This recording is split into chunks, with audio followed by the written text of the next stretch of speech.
tapping into having an awareness of what hunger is speaking and honoring that hunger non-judgmentally when we're feeling that gentle hunger whispering at us can start to rebuild that sense of body trust. Welcome to Becoming Virtuosa, the podcast with Dr. Susan Crockett. You are listening to episode number 57, Make Peace with Food, episode 2. Back by popular demand, it's a continuation of our prior episode with licensed intuitive eating dietitian Sam Blumenthal, RDN. Welcome to Becoming Virtuosa, the podcast that encourages you to become your best virtuosa self. Each week, Dr. Susan Crockett goes where the scalpel can't reach, exploring conversations about how to be, heal, love, give, grow, pray, and attune. For the first time ever, she's bringing the personal one-on-one teaching that she shares with individual patients to you on this broader platform. A weekly source of inspiration and encouragement designed to empower you. By evolving ourselves as individuals, we influence and transform the world around us. Please help me welcome board-certified OB-GYN specializing in minimally invasive GYN surgery, internationally in the top 1% of all GYN robotic surgeons, a certified life coach, and U.S. News top doctor, your host, Susan A. Crockett, MD. We are talking about making peace with food. Yes, we are. And you mentioned towards the end of the last conversation that we were having, you mentioned the word hunger. And so I wanted to give you just a minute to talk about, that's such a topic. Right. And kind of the quite profound, beautiful, interesting thing about hunger is there are many different voices and different kinds of hunger, all of which are valid. There is no wrong way. Are you talking about like hangry is one of them? So that falls within a category. So we have 4 different kinds. The first is a physical or a biological hunger. Okay. And this is our body's cue that it's in need of fuel. It's in need of energy or food. Okay. And it's quite interesting because when we are relying on those external cues, right, that might even look like a clock, right? Is it time to eat yet? Right?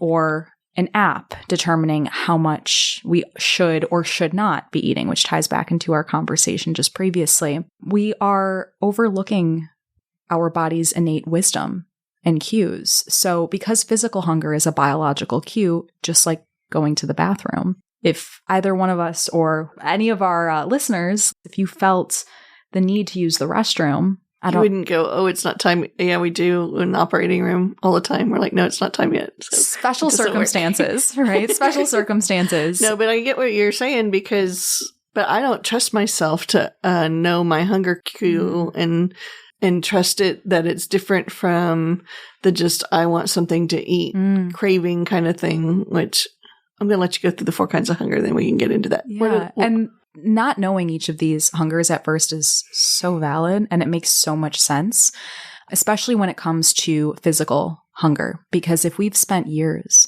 ignoring or not honoring our hunger cues, I almost like to imagine our hunger cues, whether our stomach's growling or we're feeling a gnawing in our throat or we're even thinking about food. We have headaches or are feeling lightheaded. And these are just a few examples. And everybody experiences hunger a little bit differently. It's unique to every individual. It's also unique to us day to day and meal to meal. I like to think of those hunger cues as like my best friend knocking on the door and trying to hang out with me, right? That's so healthy. Yeah. Sam, you're so stinking healthy. I'm in the process of learning how to make peace with food and my body, and viewing things in this way, viewing hunger in this way feels really non-judgmental. Yeah, it does. So when my best friend's knocking on the door, years and years of restricting or tightly controlling what it is that I was or was not eating is almost like not answering the door for your best friend. Right. And your friend just wants to hang out with you, right? So, okay, she goes home, she comes back the next day and she starts knocking. But again, it's not time to eat, whatever, the restriction is. Think about years and years of ignoring your best friend. Oh, yeah. She's going to kind of get the message and stop coming around. Really? Mm-hmm. So it's like down-regulating the signal. Yeah. We are I kind of like to call it that our hunger cues might be offline, so to speak. And we're not irreparably broken. Just like if our Wi-Fi were to cut out. Yeah, isn't that great news? Yes. And tapping into having an awareness of what hunger is speaking and honoring that hunger non-judgmentally when we're feeling that gentle hunger whispering at us can start to rebuild that sense of body trust. Wow. Okay. So a way that I like to measure or look at a physical hunger is kind of taking a moment to rate my hunger from 1 to 10, a meter from 1 to 10. 1 is a ravenous, painful, empty hunger, which doesn't feel so physically pleasant, I would say. And 10 is very painful, feeling of fullness, almost eating beyond a comfortable fullness. Okay. Kind of just taking a moment to notice where you are on that meter. And as human beings, we'll be on every single number of that meter, right? Morally, there's no wrong or right place to be. The goal is just using a tool like this to flex the muscle of body attunement. To say, hey, where am I right now? Because I like to envision that as almost like a bow and an arrow. The longer you pull back and wait until you're all the way at 1, what's going to happen when you're finally around food and you let go? Ravenous. Eating beyond that place of comfortable fullness. So noticing when we experience a gentle hunger can be a very helpful place to be. But all in all, practical hunger is just a biological, physical hunger. Our body's need for fuel. All right. So that's the first type of hunger. That's the first type of hunger. The second type of hunger is a mouth hunger. Really? Mm-hmm. Like my mouth just wants a candy bar? Yeah. It's like a mouth or a mental hunger. When it's something salty? Exactly. So it's a specific aspect of food that you're craving and desiring. All right. So kind of tying in our previous conversation, letting go of the shoulds, getting curious about the what do I want? What do I need? I have permission to eat this Snickers bar. Okay. Well, if I have a taste for it, let me honor that. Let me practice honoring that while also having awareness over where am I at on my hunger and fullness meter. Okay. If I arrive to that Snickers bar and I start opening it and I'm aware that this is coming from a place of mouth or mental hunger, I have permission to honor that and then also say, okay, maybe I'm a 6 from 1 to 10. I'm like at a sweet spot right now. My loving choice may probably be to have a few bites of this bar versus going on autopilot and saying the whole thing. And maybe even a second or a third or a fourth. And if that resonates with you, I want you to know that's valid, that that's happening. Because if we're coming from a place of restriction, the other side of that is I'll just go all out because we're not giving ourselves that permission. Right. Yeah, I hadn't thought of it that way. That when you get to the F it, I'm going to do whatever thing, that's the opposite of the tight discipline restriction. And balance means being in the space in between. It's almost like a pendulum. Yep. So on one side, if there is this tight control, the other side is out of control. And we're almost taught and have more experience bouncing between these two extremes, which is very black and white, which is very all or nothing. And what we have an opportunity to do is to live in the gray. Yep. That's where it's at. So that's the second kind of hunger. What's the third? The third kind is practical hunger. Like I'm going to go run a marathon. I need some fuel. Yeah, that's a wonderful example of what practical hunger can be.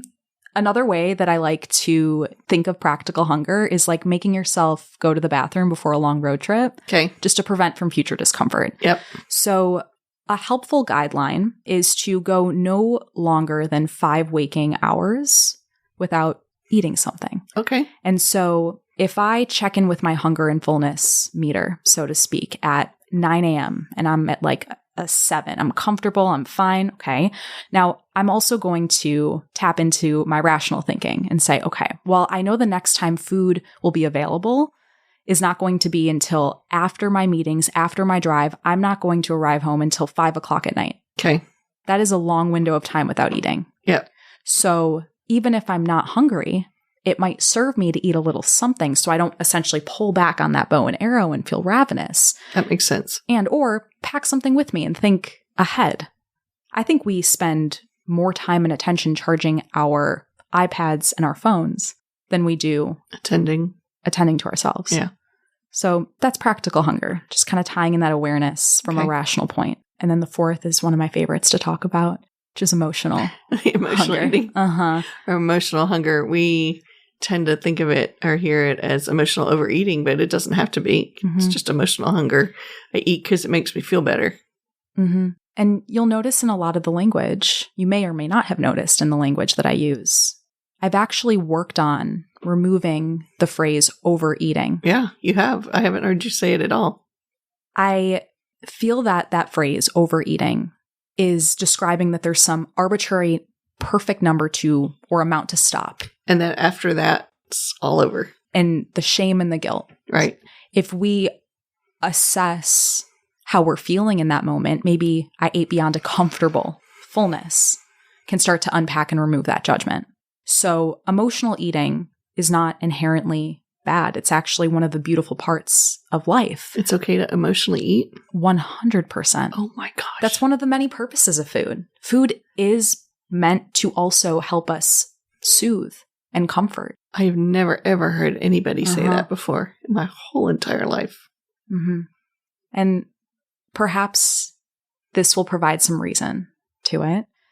The two basic human needs that a baby needs is to be held and to be fed. And oftentimes, those two things happen at the exact same time. Oh, exactly. Breastfeeding. Hello. Even bottle feeding. So from birth, we associate something sweet with that sense of comfort, or eating for that matter, with that sense of comfort. Fast forward to today, we are shaming and blaming and judging ourselves for doing that, when that's one of the beauties and the joys of food is tying in that emotional. It really is. And you hear people with long COVID talking about when they've lost their sense of smell and taste and how that's impacted that part of the enjoyment from eating. It's really alarming and heartbreaking. It's just Topher. It's Topher getting comfy.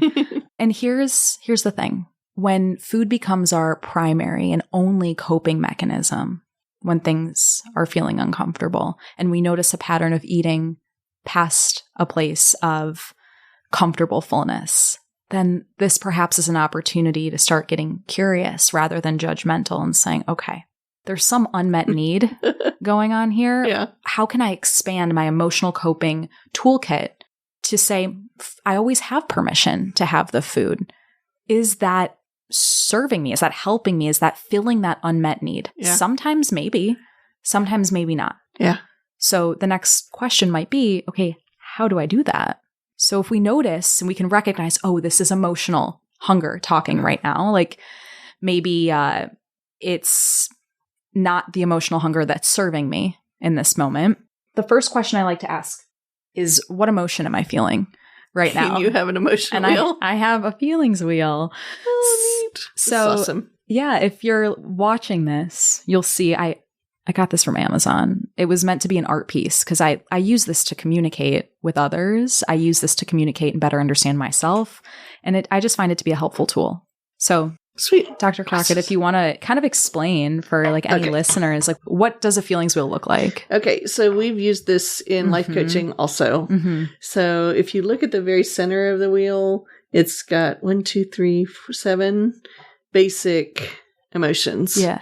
And so often in our society, in our upbringing, we tend to just, when we think about how we're feeling, we label it with one of these seven very general, I'm angry, I'm happy, I'm sad. The 7 words are surprised, bad, fearful, angry, disgusted, sad, and happy. One of the things we learn as we become the watcher of ourselves and more aware of our feelings and emotions and thoughts is that there are a whole lot of different nuances of those words. And so this wheel goes out and further out. So if you're feeling fearful, are you anxious? Are you inadequate? Are you feeling worthless? Or if you're happy, are you accepted, valued, courageous, creative, loving? There are all of these more defining words that this gives us the vocabulary to really consider what we're doing.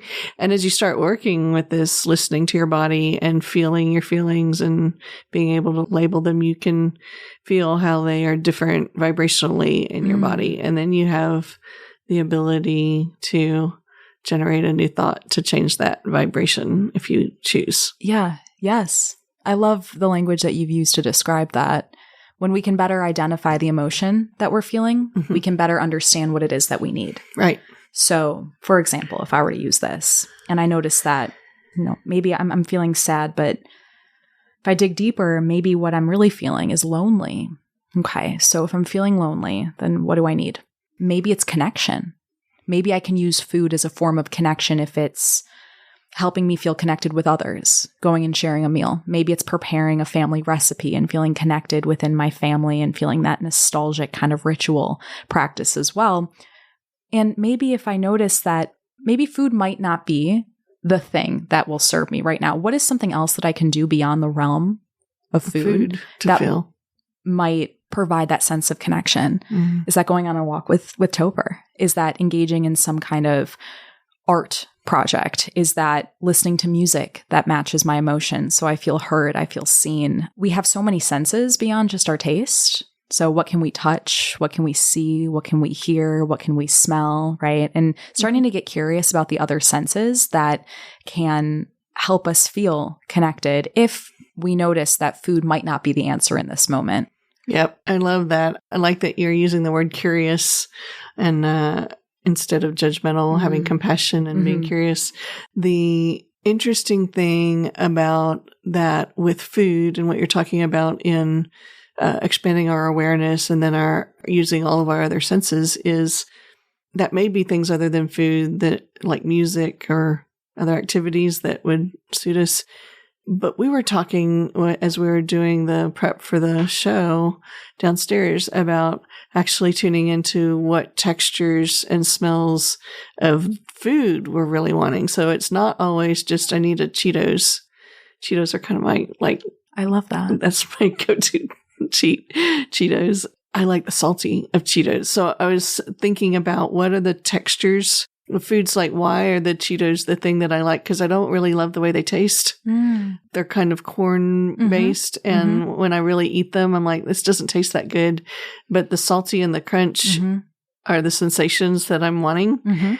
And so one thought that I had is the next time I want a Cheeto, what else could I substitute for that where I would actually like the taste of it too? And I do that already. Pistachios, I love them. I love that you're exploring that question from a place of curiosity and a place of a sensory experience. And I say this because a huge narrative in our society is, how can I healthify this? Right? It's, oh, these are brownies. Well, here are protein-packed brownies only made of avocado and black beans. And yeah, like if that's the taste and the experience that you want, wonderful. Go for it. If there's a moment where you're like, I want the brownies from the box because I love the richness, I love the aroma, the texture, the smell, it reminds me of babysitting my younger sister when I was a kid, or whatever the case may be, then you have permission to make either choice that feels right for you.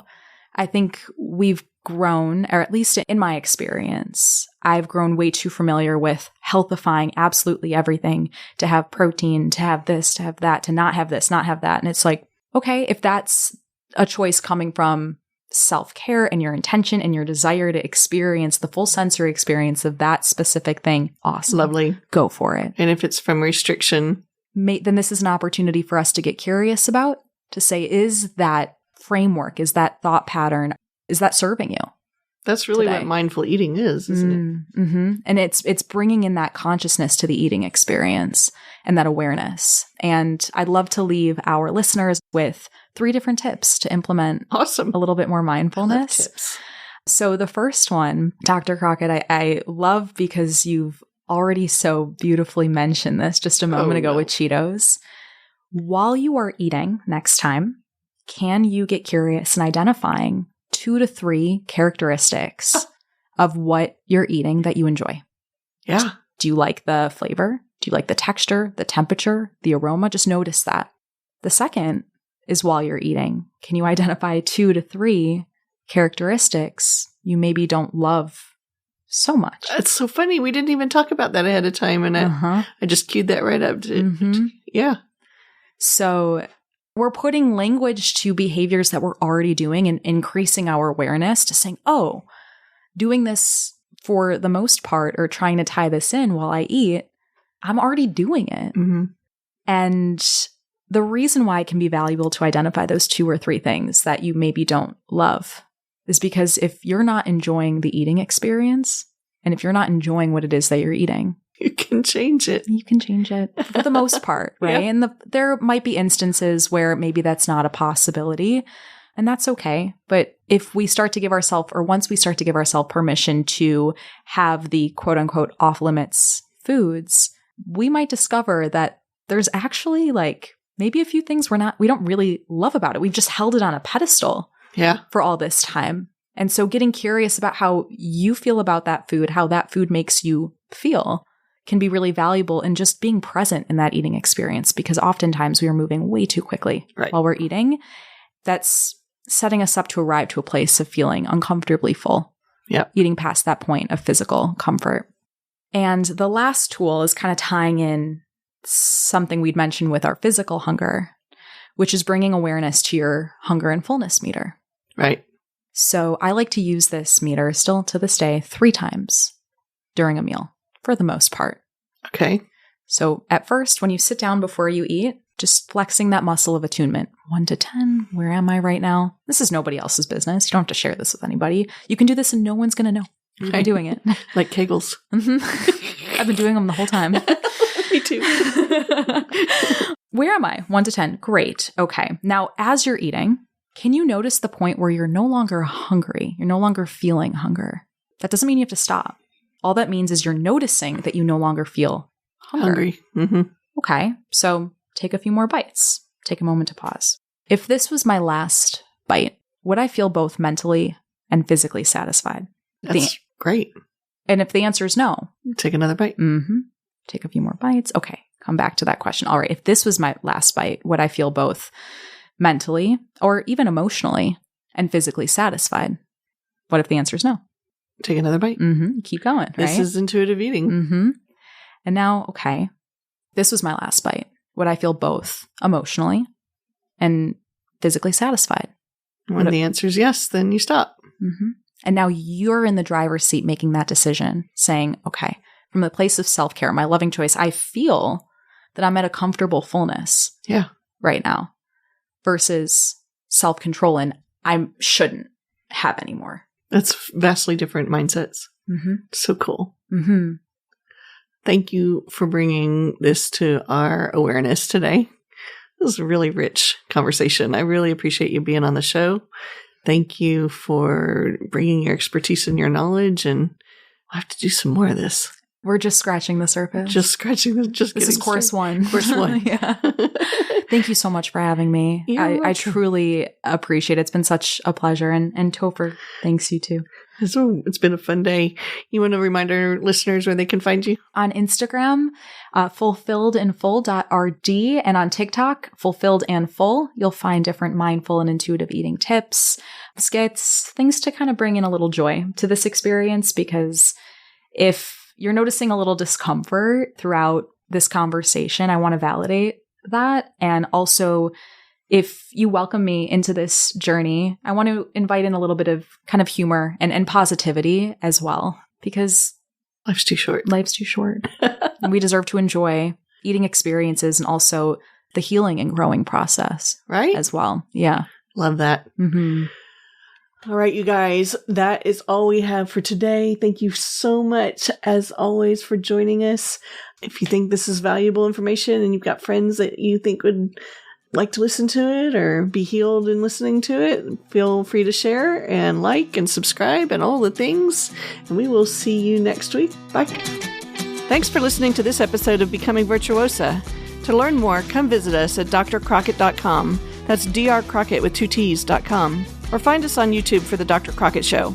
If you found this episode helpful or think it might help someone else, please like, subscribe, and share. This is how we grow together. Thanks, and I'll see you next week. Love always, Sue.